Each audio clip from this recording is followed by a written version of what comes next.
ଭଲ ଅଛ ନା? ସମସ୍ତେ ଭଲ ଅଛ? ସମସ୍ତେ ଖାଇଛ ନା? হ্যাঁ ତମେ ସମସ୍ତଙ୍କ ମନ ଭଲ ଅଛି ନା? হ্যাঁ ଆମେ ଆଜି ତମେ ସମସ୍ତେ ମା ବାପାଠୁ ଜେଜେମାଠୁ ଗପ ଶୁଣିଛ ନା କେବେ? ଶୁଣିଛ? କି ଗପ ଶୁଣିଛ ଟିକେ କହିଲ?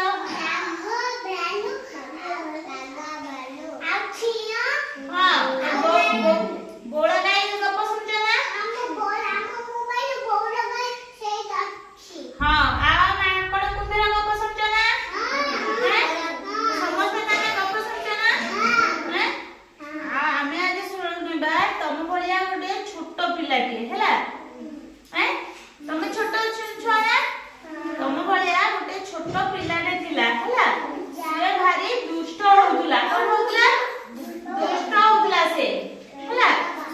ସେ ସବୁବେଳେ କଣ କରେ? ଚକଲେଟ ଖାଏ। ଚକଲେଟ ଖାଇଲେ କଣ ହବ? ଦାନ୍ତ ପୋକ ଖାଇଯିବ ନା?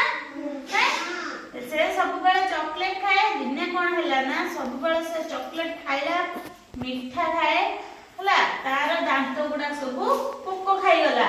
ଆମ ଦାନ୍ତ ପୋକ ଖାଇଗଲେ ଆମେ କାହା ପାଖକୁ ଯିବା? ଡାକ୍ତର ପାଖକୁ ଯିବା ନା? ସେଇଠୁ ତା ମା ବାପା ତାକୁ ଡାକ୍ତର ପାଖକୁ ନେଇକି ଗଲେ ହେଲା।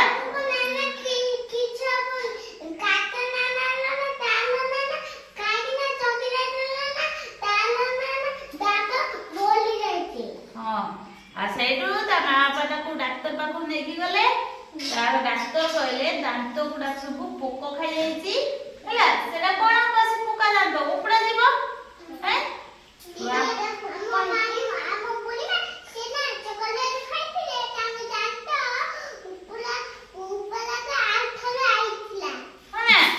ସେଇଠୁ କହିଲେ ଡକ୍ଟର କହିଲା ଦାନ୍ତ ସବୁ ଉପଡା ଯିବ ହେଲା।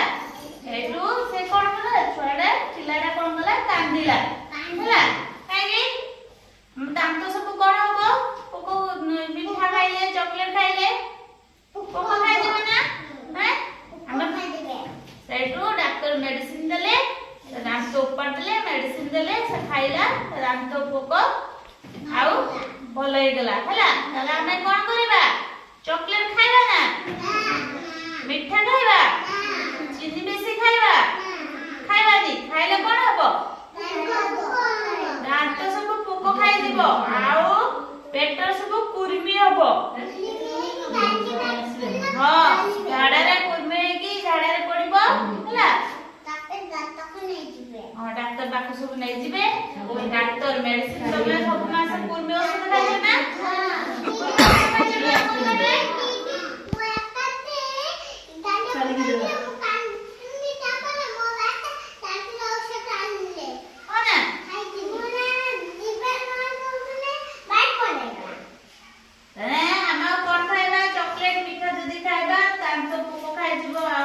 ହବ ହେଲା। କୁର୍ମି ହେଲେ ସବୁ କୁର୍ମି ସବୁ ଝାଡା ସବୁ ପଡିବ, ଦେହ ଖରାପ ହବ ନା? କାମୁଡିବେ।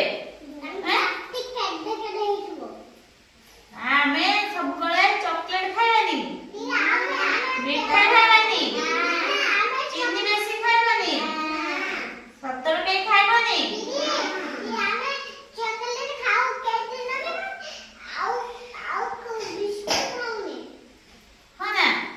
ନା ବେଶୀ ଆମେ ଚକଲେଟ ଖାଇବାନି।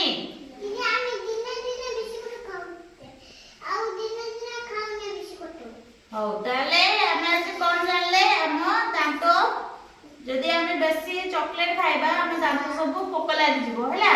ତେଣୁ ଆମକୁ ଯଦି ସୁରକ୍ଷା ରହିବା ପାଇଁ ପଡିବ ଯଦି ତାହେଲେ ଆମେ ଚକଲେଟ ଖାଇବାନି, ମିଠା ଖାଇବାନି।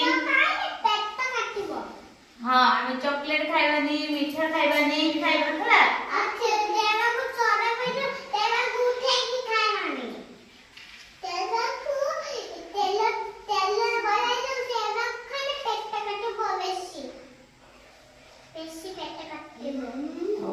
ତାହେଲେ ଆମେ ଆଜି ସମସ୍ତେ ଜାଣିଲେ ନା? ଆମେ କାଲି ଗୋଟେ ନୂଆ ପାଠ ପଢିବା।